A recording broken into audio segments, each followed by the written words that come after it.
Shalom, jumpa lagi dalam program Aku dan Keluargaku.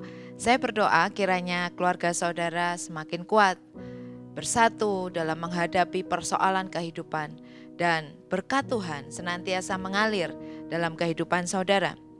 Saudara, suatu saat ada seorang istri yang datang kepada saya dan dia menceritakan semua masalah keluarganya yang sudah dihadapi bertahun-tahun dan masalah itu tidak kunjung selesai. Sang istri merasa bahwa suaminya sudah tidak bisa lagi berubah. Ada begitu banyak hal yang dilakukan oleh suaminya yang mendukakan hati istrinya. Dan pada kesempatan itu ketika dia bercerita kepada saya, dia berkata bahwa saya ingin mengakhiri hubungan yang selama 13 tahun membina rumah tangga bersama dengan suaminya. Ibu ini berkata, saya sudah tidak kuat lagi, Bu. Buat apa rumah tangga ini dipertahankan? Lalu ketika ibu ini terus berkata bahwa saya ingin selesai, saya ingin bercerai. Saya berdoa kepada Tuhan, Tuhan apa yang harus saya katakan, apa yang harus saya sampaikan. Tiba-tiba di hati saya terbersit sebuah pertanyaan yang sejujurnya kalau saya tanyakan sebenarnya itu membuat ibu ini mungkin malu atau tidak nyaman dalam menjawab. Saya mencoba memberanikan diri untuk bertanya, bagaimana dengan hubungan seks dalam pernikahan selama 13 tahun membina rumah tangga bersama dengan suami? Bagaimana hubungan seksnya? Lalu ibu ini menjawab bahwa sudah 2 tahun lebih dia tidak berhubungan seks dengan suaminya karena dia malas untuk melayani suaminya yang membuat hatinya terluka, membuat hatinya kecewa. Karena sebagai suami dia tidak menghargai, tidak mempedulikan istri, dan buat apa dia melayani suaminya. Jadi setiap kali suaminya ini mendekati istrinya untuk minta dilayani, maka sang istri menolak dan menghindar. Saudara, seks apakah bisa dijadikan sebagai sebuah hukuman ketika seorang istri atau seorang suami sedang mengalami konflik? Ketika istri sedang sebel, benci kepada suaminya, apakah bisa seks itu dijadikan sebagai sebuah cara untuk membalas perbuatan suaminya? Demikian pula dengan suami. Apakah seks itu bisa dijadikan cara untuk menghukum istrinya supaya istrinya berbuat seperti yang dia kehendaki? Nah, hari ini kita akan belajar apa kata firman Tuhan mengenai seks. Saudara, seks itu diciptakan Tuhan sebagai sebuah hal yang sangat indah untuk dinikmati bersama antara suami dan istri. Tuhan menempatkan dalam diri suami dan istri itu sebuah keinginan untuk mengalami keintiman dengan pasangannya. Dan hal itu dimaksudkan sebagai sebuah cara untuk membangun hubungan yang kuat dalam hubungan pernikahan.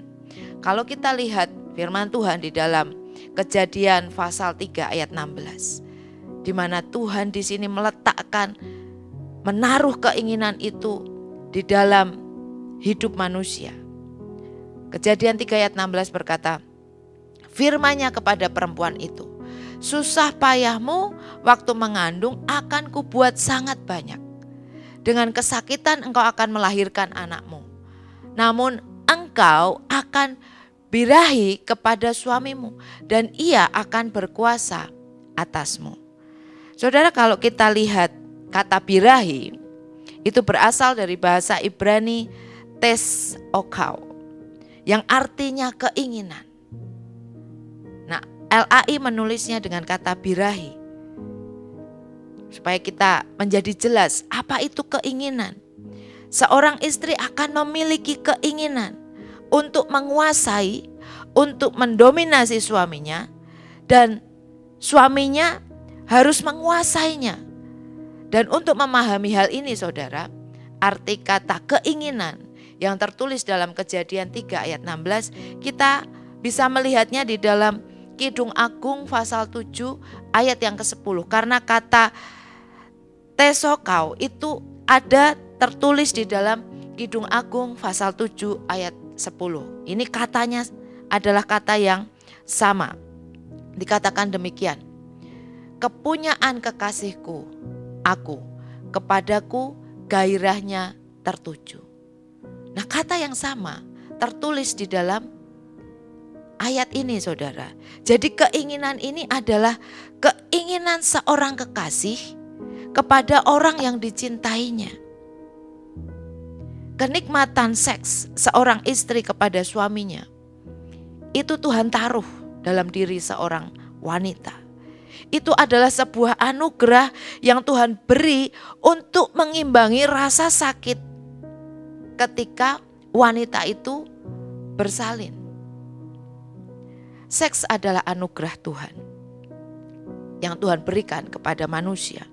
Jadi seks itu bukanlah sebuah hal yang kotor, hal yang tabu, hal yang najis untuk dibicarakan. Seks merupakan anugerah yang dinikmati bersama oleh suami istri. Kalau kita lihat di dalam 1 Korintus 7 ayat 4-5 dikatakan demikian. Istri tidak berkuasa atas tubuhnya sendiri tetapi suaminya. Demikian pula suami tidak berkuasa atas tubuhnya sendiri tetapi istrinya. Janganlah kamu saling menjauhi kecuali dengan persetujuan bersama untuk sementara waktu, supaya kamu mendapat kesempatan untuk berdoa. Sesudah itu hendaklah kamu kembali hidup bersama-sama supaya iblis jangan menggodai kamu karena kamu tidak tahan bertarak. Saudara, dari firman ini jelas dikatakan bahwa istri tidak berkuasa atas tubuhnya sendiri tetapi suaminya. Demikian pula suami tidak berkuasa atas tubuhnya sendiri tetapi istrinya. Jadi dengan kata lain, istri tidak boleh menolak memenuhi keinginan atau birahi suaminya. Demikian pula suami tidak bisa menolak keinginan atau birahi istrinya. Kecuali ini atas persetujuan bersama untuk sementara waktu, saudara. Bukan untuk selamanya, tetapi untuk sementara waktu. Supaya apa? Supaya masing-masing pribadi ini punya kesempatan untuk berdoa. Berdoa untuk apa? Untuk bisa memulihkan dirinya.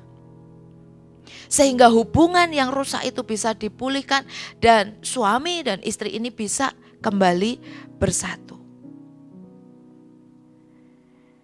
Jadi seks tidak bisa digunakan sebagai cara untuk menghukum pasangannya karena pasangannya sudah mengecewakan hatinya.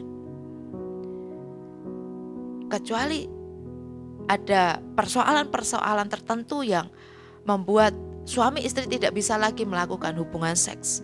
Mungkin karena sakit penyakit atau faktor-faktor yang lain yang membuat mereka tidak lagi bisa melakukan hubungan suami istri. Jadi jangan jadikan seks sebagai sarana untuk menghukum pasangan. Baik itu ditujukan untuk suami atau untuk istri. Karena masing-masing pribadi tidak berkuasa atas dirinya sendiri. Penuhi gairah suami, penuhi gairah istri. Sebagai berkat Tuhan yang saudara berikan untuk pasangan saudara. Jadi jangan halangi berkat Tuhan untuk pasangan saudara dengan menghukum pasangan saudara dengan tidak melayani apa yang menjadi keinginannya. Gairah atau keinginan yang Tuhan berikan dapat dilakukan ketika seorang pria menjadi suami bagi istrinya atau seorang wanita menjadi istri bagi suaminya. Seks tidak dilakukan kepada orang yang bukan suami atau istri. Karena perintah Tuhan jelas, birahi kepada suami seperti yang tertulis di dalam Kejadian pasal 3 ayat 16. Seks ini dilakukan seorang istri kepada suaminya Alkitab tidak menulis kepada pacar, kepada teman dekat, kepada teman kantor, atau kepada sesama jenis. Jadi ketika seks dilakukan dengan cara yang tepat, waktu yang tepat, sesuai dengan firman Tuhan, maka seks itu bukanlah hal yang kotor, hal yang tabu, yang iblis coba mengacaukannya di dalam pikiran kita dengan mengintimidasi kita bahwa seks itu tabu loh, seks itu dosa loh, seks itu sebuah hal yang kotor. Bukan, saudara. Jangan punya pikiran seperti yang iblis tanam dalam pikiran kita. Seks yang Tuhan anugerahkan dalam kehidupan kita itu kudus, menyenangkan, dan sehat, saudara. Itu adalah anugerah Tuhan. Itu akan membawa dua orang ke dalam kedekatan yang tidak dapat ditemukan dengan cara lain kecuali melalui hubungan yang benar dalam ikatan pernikahan. Seks bukan saja untuk dinikmati, tetapi seks adalah cara Tuhan untuk saudara bermultiplikasi, untuk saudara memiliki keturunan dalam kehidupan pernikahan saudara. Seks akan mengembangkan hubungan yang lebih intim dengan pasangan saudara, menjadi lebih kuat dari yang Anda ketahui, karena keintiman akan membawa persatuan di dalam rumah tangga saudara. Nah, dengan persatuan ini saudara sedang membangun sebuah fondasi bangunan pernikahan yang kuat, yang akan membawa keluarga saudara menjadi keluarga yang sehat, yang kuat, yang diberkati oleh Tuhan. Jadi lewat apa yang kita pelajari tentang firman Tuhan hari ini mengenai seks, maka jangan pernah izinkan lewat konflik yang ada saudara menghukum pasangan saudara dengan tidak melayani pasangan saudara. Hal ini akan membuat rumah tangga saudara semakin jauh mengalami kehancuran. Ada pasangan-pasangan yang mungkin malu setelah konflik, lalu mereka melakukan seks di dalam pernikahan mereka. Saudara tidak perlu malu. Ini adalah anugerah. Seks akan membuat konflik yang tadinya meruncing, yang tadinya membuat suasana tidak baik di dalam keluarga saudara, itu akan mempersatukan saudara kembali. Suami dan istri kembali rukun lewat keintiman yang ada. Jadi jangan malu, saudara. Jangan sungkan, jangan enggan setelah saudara bertengkar dengan pasangan saudara, kemudian malamnya saudara melakukan hubungan seks. Jangan malu, saudara. Ini sebuah anugerah Tuhan, sebuah berkat Tuhan untuk rumah tangga saudara. Malulah kalau saudara melakukan hubungan seks dengan orang yang bukan pasangan saudara. Itu sebuah dosa, itu sebuah kejahatan yang menjadi kejijikan di hadapan Tuhan. Jadi kalau saudara sudah menikah, sudah memiliki pasangan, memiliki istri, memiliki suami, maka seks adalah sebuah berkat Tuhan, sebuah anugerah. Seks itu kudus, seks itu dinikmati bersama, bukan sendiri saudara ya, bersama dengan pasangan saudara. Nanti kita akan bahas bahwa seks itu tidak untuk dinikmati sendiri, tetapi bersama dengan pasangan saudara. Saya berdoa kiranya seks yang Tuhan berikan sebagai anugerah dalam kehidupan rumah tangga saudara, saudara dapat melakukannya dengan cinta, dengan kasih kepada pasangan saudara.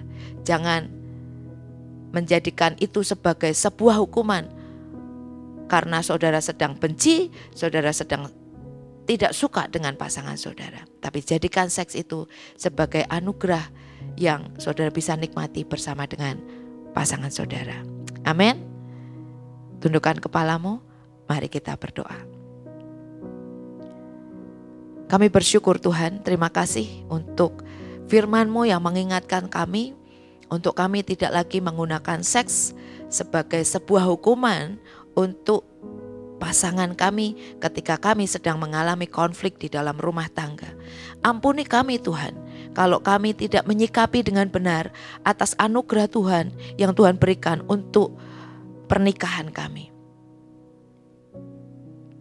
Hamba berdoa biar kiranya lewat firman yang kami dengar hari ini membuat kami menyadari bahwa seks itu adalah anugerah yang dimana kami harus menyikapi dengan cara yang benar untuk menerima anugerah yang Tuhan berikan dalam keluarga kami. Terima kasih Bapa, kami bersyukur, kami serahkan sepanjang hari ini ke dalam tangan Tuhan. Biar kiranya kami menjadi pribadi-pribadi yang boleh menikmati anugerah Tuhan di dalam kehidupan kami. Kami bersyukur, di dalam nama Tuhan Yesus kami berdoa. Amin. Saudara, terima kasih sudah bergabung dalam program Aku dan Keluargaku. Kiranya program ini memberkati saudara, membuat keluarga saudara semakin diberkati Tuhan, semakin mempermuliakan nama Tuhan, dan saudara diberkati. Tuhan Yesus memberkati.